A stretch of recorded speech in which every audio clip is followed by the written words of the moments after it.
So long have I known war that even a breath of peace makes me pause, wondering when the hammer will fall once more. Even now the Vepsians rise up against us in the south, yet here in the heartland of my kingdom, the people are content. I cannot help but take some satisfaction in knowing that my sons will inherit a land that is both strong and gentle, one where the people know love and peace, yet are also prepared to take up arms to defend their homes. These people, this land, that shall be my legacy.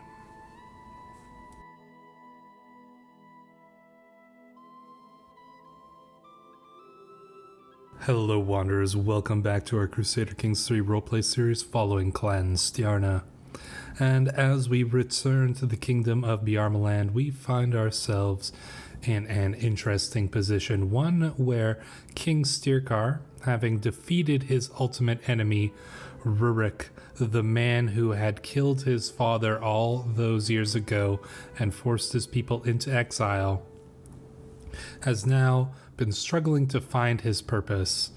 And although he has done many great deeds, as he grows older, he has started to turn inwards and considering things that he always knew and yet never focused on, namely the supernatural, the realm of magic and of creatures, fey creatures, giants, the gods, things of that sort. These are things that Styrkar has been considering more. Now, in the old Norse culture, there was something called the satyr. I may be pronouncing that wrong. Probably am. But that was a form of magic and supernatural belief in those cultures that revolved around telling the future and shaping the future through the types of omens and rituals that they had developed. And I think that this is something that Styrkar is more turning to. He's turning away from more materialistic and physical matters and more towards these other things. We've represented that by switching over to the theology focus, but other things as well. Now, there have been some suggestions that perhaps the new concubine that we have brought to the court, Infanta Aurea, may have been someone who caught Styrkar's eye just a little bit. He may not have admitted it at the time, but perhaps this woman from the western provinces may have been seen as exotic to somebody like Styrkar, even though he doesn't really focus on these kind of like physical matters beyond his duty. I think that perhaps he did have his eye caught by Aurea.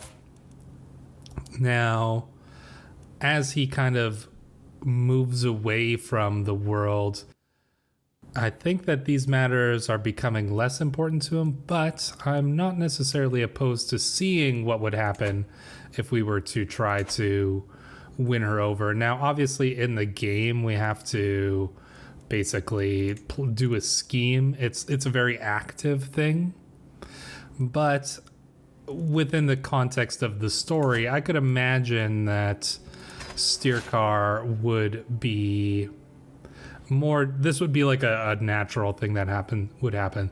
So I am willing to see where this goes. If the events lead to a romance between the two, then so be it. It would be understandable if not. We did literally kidnap her from her family. She has children.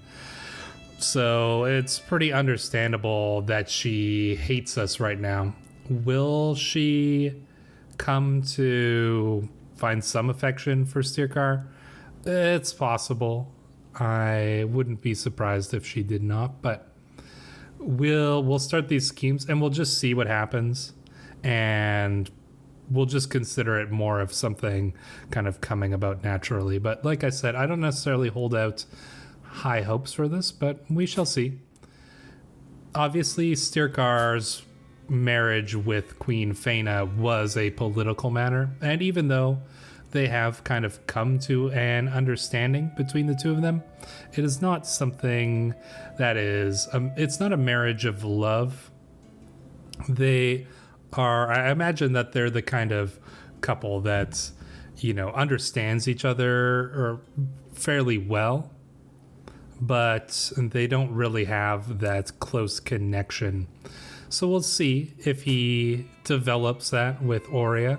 Obviously, the relationship with Inga here is more of a something that kind of came about as part of when Styrkar was without many children and he needed to ensure his lineage, but it hasn't really been proving fruitful. So we will actually dismiss her as a concubine because it's kind of unnecessary at this point. So that is kind of the, I suppose you could say, the state of affairs when it comes to love for King Styrkar.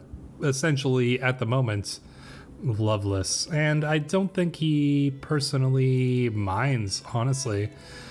But we shall see what happens with that. He is more concerned now with teaching his sons the satyr, the supernatural elements of the world, to pass on that heritage that he had learned from his teacher Sig all those years ago, and perhaps looking to the future beyond what is simply before him here. Now, one of those things, I think, in cementing his legacy is kind of the kingdom of Bjarmaland itself. We have forged this great kingdom along the Dvina River, and it has grown fairly prosperous, though not without its troubles. It is one of the greatest of the northern kingdoms. Certainly, Novgorod is more than a match for us, and Sweden is quite powerful, and even now we have Denmark as well. But that does not mean that we are not powerful ourselves, and we have over time started to build this understanding between the people of this land, the Bjarmians, the Vepsians, even the Finns.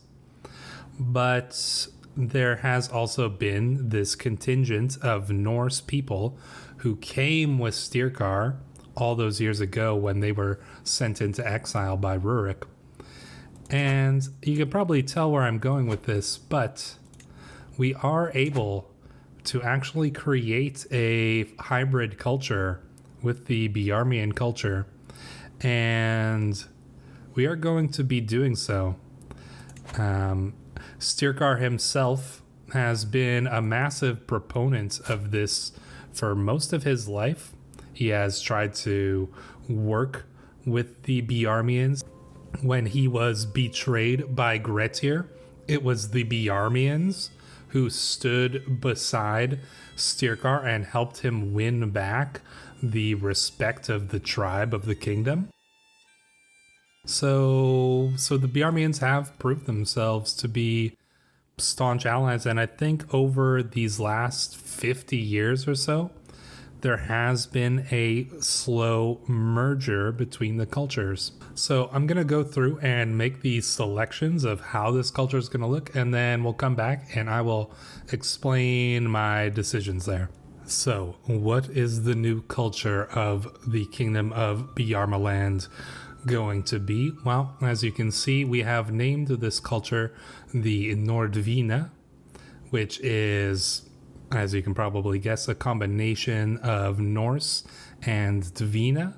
Dvina being the main river along which Kolmogari lies and through which a lot of our trade, and it's a very important, it's kind of the lifeblood of Bjarmaland. So our people will be the Nordvina people. We're going with the bellicose ethos, which I believe makes a lot of sense. We have been fairly warlike in the time period here. Our heritage will be Norse Germanic or North Germanic because of the influence of the Norse people who settled here is very strong, but the language will be Finnic because the vast majority of our subjects speak the Finnic language. So, as for our traditions, we can select 5, and for the first one, and this one is probably the tradition that I am most excited about, is the Forest Wardens one. Very cool. We can recruit the Metsan Vartia Men-at-Arms. Definitely pronouncing that wrong. I apologize. But they are a special type of archer, and that is going to be really cool to use. But there are a ton of other awesome bonuses for this. We also get bonuses to the forestry line of buildings. We get access to more forest commanders. Forest fighter is a more common trait. And then look at this. Development growth in forest and taiga. 15%. That's pretty much all of our provinces right now. And building construction cost in all those places and construction time all gone down as well. So that is really awesome. This is the Bjarmian people spreading their influence into this new culture, the people of the forest. We are going to continue to have the xenophilic cultural tradition as well. This one also comes from the Bjarmian culture. And this one is giving us better cultural acceptance. Other cultures have a better opinion of us, and we don't have as bad of an opinion of other cultures as well. This makes a lot of sense too, because the Bjarmians are a very accepting people. Styrkar himself has been very accepting of other cultures, so definitely a good one to add in there. Coastal warriors, of course, we are raiders, and we will continue to be raiders for some time to come. Gives us access to all of these cool men-at-arms units. The strong trade is more common and more prestigious. And let's face it, we still have that Norse heritage. We will still be doing some raiding. We will also be keeping performative honor. Characters can become shield maidens, and crimes can be settled, and matters of honor can be settled via single combat. Obviously, this is something Styrkar has done many times himself. We get some extra knights, and weak and craven characters are looked down upon. Also very fitting. And of course, we will definitely be keeping Northern Stories, because that's a great one as well. Raising the rune stones, getting the poet trait, and just in general, it is a very cool and fitting one, and one that we want to keep from that Norse culture. As for aesthetics, not super important, but we've gone with Norse here, names from both cultures, and Norse as for the rest of the aesthetics. So yeah, that is our culture, and we will be forming this hybrid culture. All 3 of our subjects here in the region will be converting over to it. Frothi and the 2 Bjarmian chiefs. There we go. Spurred on by positive relations and increased cultural exchange, the Bjarmian and Norse peoples have grown increasingly close over the years. Now, individuals from these societies have begun to view themselves not as one or the other, but as both simultaneously a new Nordvina culture. Norse traditions and values form the backbone of this new culture, while various Bjarmian attributes have been adapted and integrated to meet the needs of their new society. With the Nordvina people now looking to me for guidance, it is time to set the stage for our shared future. There we go.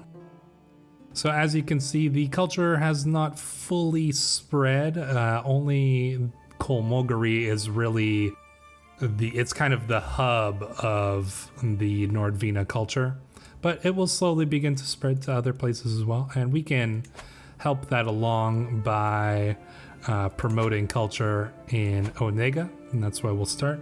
And we do need to pick a cultural focus. So let's see, what do we got here? We could, well, we're close to getting Mots, so that's probably going to be our best thing to go for here. Yeah, let's go for that. We can't get anything in the other eras, so be it. And like I said, I do want to get one of those new retinues, so we will definitely be getting rid of these bowmen. Destroy them. And let's get a few more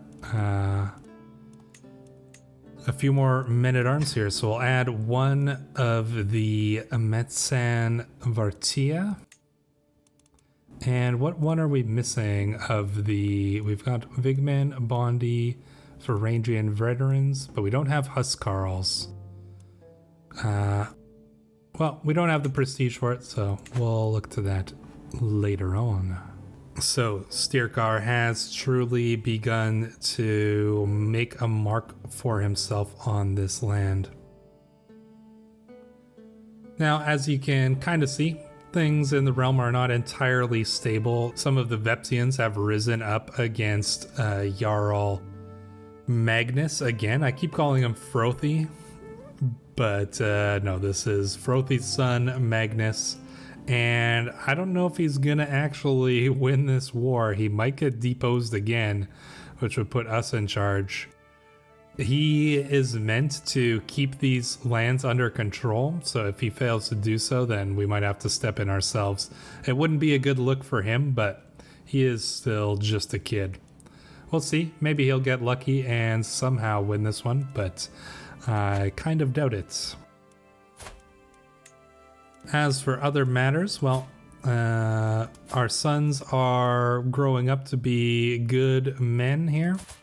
We are raising Eirikr and the rest, and I do have some potential ideas of a marriage option for young Eirikr. Now, I would like to create another alliance with Chudia, but there's no way we're getting any marriages here. I think what we're gonna do is look for a marriage and an alliance with Sweden, because Sweden is very powerful and they have definitely taken notice of us. And I do see that there is a young lady here who would make a potential betrothal match for Eirikr. And that's where we're going to go with that, because this would be a strong alliance with Sweden here. So we're gonna start time, and we're just gonna kind of let things play out and see how things go. There we go. We have formed an alliance there. Can we form an alliance with the King of Sweden himself? Doesn't seem so, but he's an old man. His son will no doubt take over soon. And oh, there's a peasant uprising going on here. We'll join in, but I think... Actually, I don't know if he's going to win this one or not. Power of the Heroic Sagas. Risk Gothi Inga often quotes passages from the heroic sagas about the holy virtues. I should prove I have paid attention by quoting a passage of my own, preferably one which complements her personality. We will compliment her on her diligence. I'm sure she had said something about the virtues of being diligent, But unfortunately, she does not believe us. She doesn't like us a little bit more. Well, you know, you can't win them all. Somebody did point out that we have not gone in a hunt in a while, and we shall definitely be doing so because one, it's good for the prestige, and two, it makes sense for Styrkar himself to be doing that. Illegal prey. Poachers in the chieftain's woods. They huddle together as I ride up with my guards, making a poor job of hiding the dead boar behind them.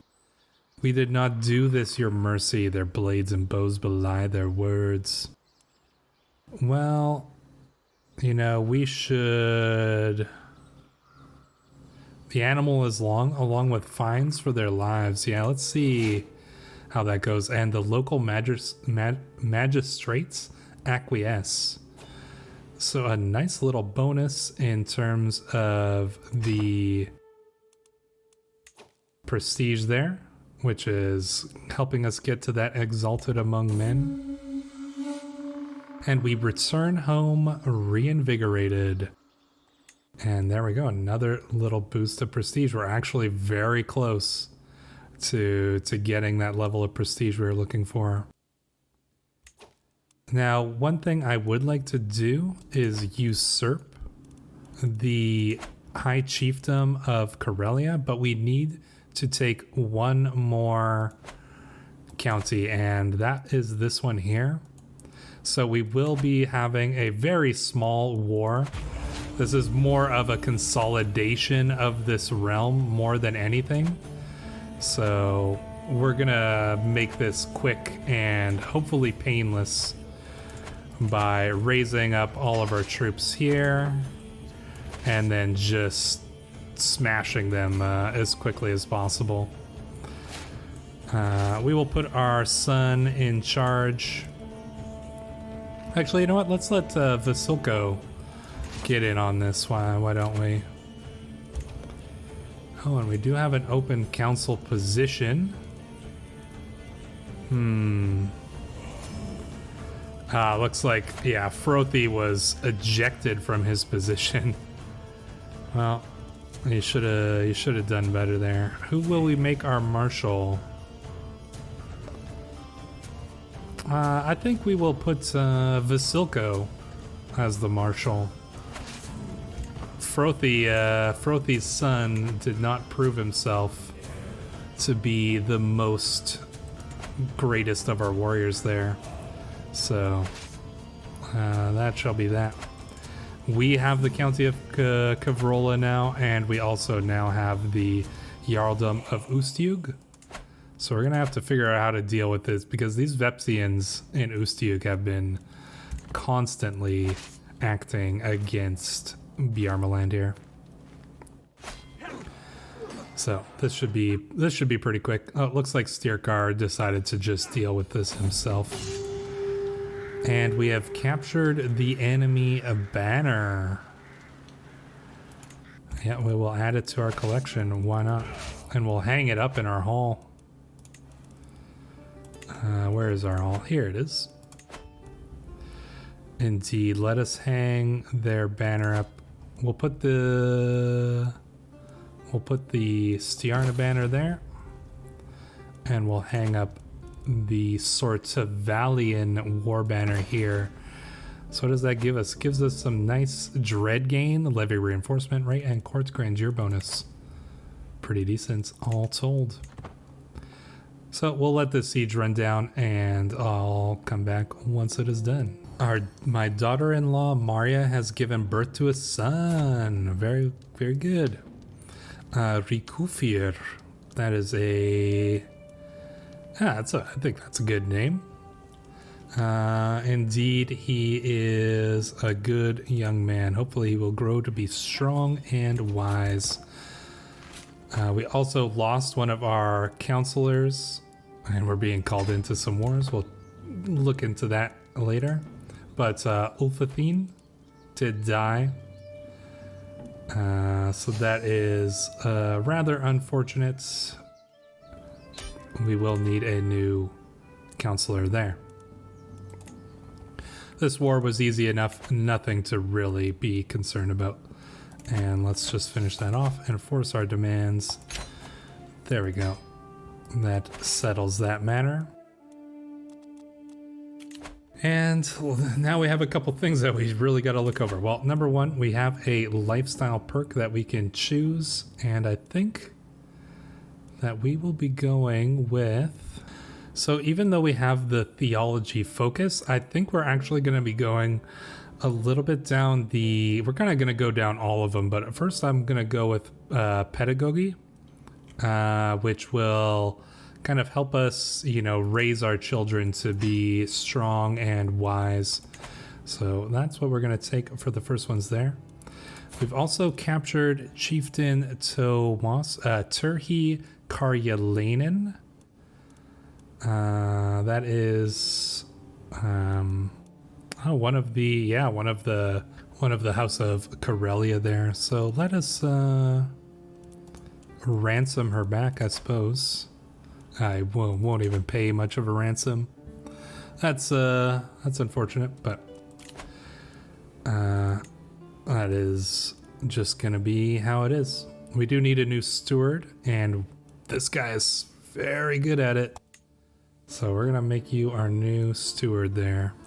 There is a bit of a revolt going on here, but honestly, I don't really think that we actually need to get involved. So we're not going to bother sending our troops over there. If the Swedes decide that they are offended by that, so be it, but I'm pretty sure they've got that handled. And there we go. We can also hold courts for the first time in a long time. Our court grandeur bonus has finally gotten high enough there. So let us hold courts and hear the people, the new Nordvina vassals. Let's see what they have to say to King Styrkar. Oh, and you can see Styrbjorn Oakenfoot there with his oak leg, having lost it in the battle. That's pretty cool. We're definitely sticking with that name to the commenter who suggested Styrbjorn Oakenfoot. Definitely like that one. So let's hear what they have to say. My steward, Chieftain Yerva, approaches me, shaking his head like he often does. My lord, I have a brilliant idea. How about we host a fair, or perhaps even a festival for the common folk to expose them to one of the different cultures in our beautiful kingdom? He explains his idea further until he realizes that he is dangerously close to over-explaining it. It'll cost money, but I'm sure it'll help a more positive relationship between our people. Yeah, I think that's a pretty good idea. Let's hold a big festival to bring the Finnish people closer to the Nordvina culture. They're hanging us, hounding us. We could keep order, my lord. Please, we can organize ourselves without all the death. A peasant man from the chieftain of Velsk, an area plagued by unrest held by my vassal chiefess Katya, assures me that control can be restored without undue bloodshed. I think that's the Vepsian lands of Ustug. You tell Chiefess Katya to lay off the noose for a bit. You're right, what we need is excessive bloodshed. Well, we're not sadistic. You know what, let us try this man's idea. Seems like an interesting one. The next petitioner is an extremely angry chieftain, Karuchi of Pudos. With the briefest of deference shown, Chieftain Karuchi relays that some of my champions, led by Reiko, have passed through the chieftain of Pudzo recently. They have looted, pillaged, and despoiled the villages and farms in Pudos. It is an absolute travesty, my king, and I will not stand for it. What shall I do? Who is this man? Rico Sarvelati. My warriors march in defense of us all. Stop complaining. You must return your plunder.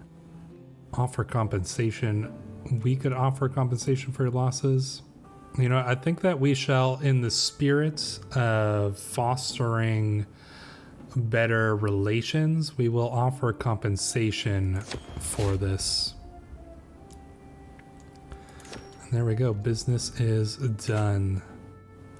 So with that, that does leave us in kind of a much different place than where we began. Not exactly the most exciting of episodes, but I think some really interesting things happened here, creating the Nordvina culture and seeing where that goes, and now seeing how the rest of the story plays out for Styrkar, and considering how we can finally deal with the last of our foes, King Helgi the Seer.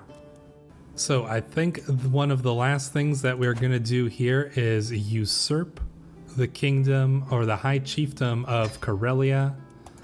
There we go. We have usurped it, and Karelia is now officially part of our lands, and it will definitely be passed down to our son one day. We are very close to the exalted among men. I suspect probably in the next episode, we will be able to found our new capital, which is going to be very exciting. And as well, in the next episode, I think we will finally be looking to the south. We have a strong alliance with Sweden. We have taken great control over our own realm. And now it is time to deal with King Helgi and Novgorod once and for all. So, if you guys enjoyed this episode, feel free to leave a like if you want to see more, subscribe to the channel. I am excited to see where this next episode will go. But until then, I have been Stray. You have all been absolutely wonderful, and we will see you in the next episode.